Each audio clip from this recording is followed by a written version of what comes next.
देश के लाखों वकील और करोड़ों नागरिक यानी मालिक ये जानना चाहते हैं कि मुझे वकालत से बाहर क्यों किया गया, किसने किया और उसके पीछे षड्यंत्र किसका था। पूर्व मुख्यमंत्री अशोक गहलोत और कई बड़े आईपीएस अफसरों के खिलाफ कोर्ट से जब एफआईआर का ऑर्डर हुआ और उनको लगा कि गोवर्धन सिंह अगर वकील रहेगा तो हमको सजा हो सकती है, तो उन्होंने मेरे जेल में रहने के दौरान एक committee bar council of Rajasthan पर दबाव बनवा करके बनाई गई, जिसमें एक सरकार का ही डबल एजी चिरंजी लाल सैनी था जिसने प्रमुख भूमिका निभाई।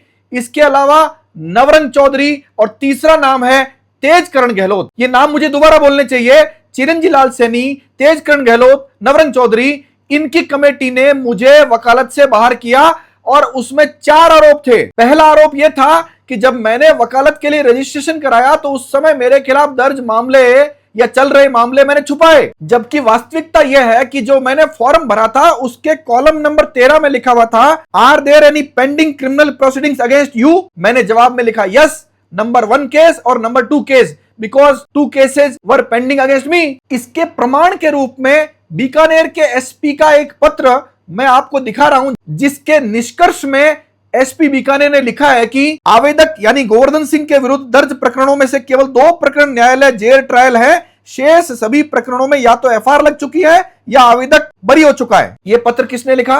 पुलिस अधीक्षक बीकानेर ने। और इसी पत्र में उसने सभी एफआईआर का विवरण भी दिया। ये एफआईआर थी जिसका ये नतीजा रहा। यहां पर आपको यह भी जानना चाहिए कि ये वो कौन से मुकदमे थे जो झूठे पाए गए। वो मुकदमे थे अशोक गहलोत के पिछले कार्यकाल यानी वर्ष 2010 में जो मेरे खिलाफ एक साथ कई सारे झूठे मुकदमे कराए गए थे, वो मुकदमे थे, उन सब में एफआईआर लगी थी और हाईकोर्ट में पेश हुआ था मामला। हाईकोर्ट ने मुझे प्रोटेक्शन देने का आदेश किया, पुलिस वालों के खिलाफ कार्रवाई का आदेश दिया और मुझे कंपनसेशन के लिए लिबर्टी दी। इसके अलावा जस्टिस अरुण मिश्रा, जिन्होंने एनएचआरसी के अध्यक्ष होने के नाते फुल बेंच ने एक ऑर्डर किया, कहा गोवर्धन सिंह के खिलाफ कई सारे झूठे मुकदमे किए गए, सीरियस ह्यूमन राइट वायलेशन हुआ है और Govardhan Singh human right defender है। इसके बावजूद बार काउंसिल ऑफ राजस्थान में एक एडवोकेट जनरल एमएस सिंघवी के दबाव में इन तीनों लोगों ने किया।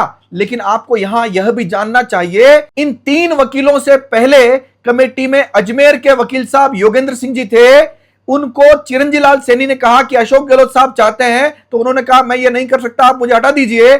उनको योगेंद्र सिंह जी को हटाकर नवरंग चौधरी को लाए गए और तीनों ने मिलकर यह अवैध आदेश पारित किया। अब आपको दूसरा आरोप जानना चाहिए कि मेरे खिलाफ दूसरा आरोप क्या लगाया इन्होंने। दूसरा आरोप यह था कि गोवर्धन सिंह एक हिस्ट्री शीटर है, जबकि वर्ष 2010 में जो झूठे मुकदमे किए गए थे उस समय हिस्ट्री शीट खोलने का अवैध आदेश पारित किया और वह अवैध आदेश बाद में निरस्त भी हो गया। इसके अलावा एक विशाल बंसल नाम के एक सीनियर आईपीएस अफसर है जो अभी एडीजी है, उन्होंने अपनी रिपोर्ट में लिखा है कि गोवर्धन सिंह के खिलाफ हिस्ट्री शीट फाइल खोलने का आदेश अवैध था। मुझ पर तीसरा आरोप उन्होंने यह लगाया कि मेरे खिलाफ एक डीवाईएसपी संध्या यादव ने एससी एसटी का केस कर रखा है। उसके बारे में बताने की इसलिए आवश्यकता नहीं है कि राजस्थान का बच्चा बच्चा और भारत के जो लोग मुझे देखते सबको पता है कि उस डीवाईएसपी ने मेरे खिलाफ एससी एसटी का झूठा केस किया था, क्योंकि उसके खिलाफ मैंने एक कंप्लेंट एफआईआर दर्ज करने के लिए भेजी थी। कानूनी पोजीशन यह है, अगर मेरे खिलाफ न्यायालय में ट्रायल चल भी रहा है तो वो न्यायालय तय करेगा,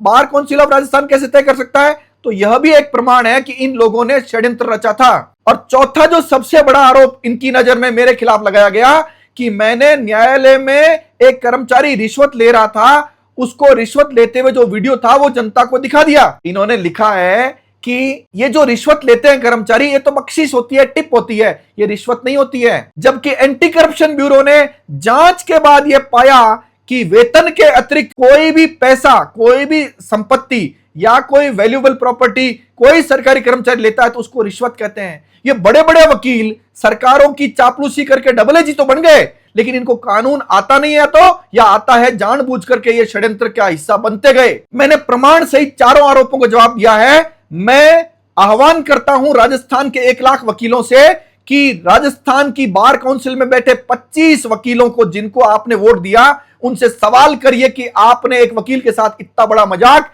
केवल एक अशोक गहलोत की चापलूसी के लिए क्यों किया। जय हिंद।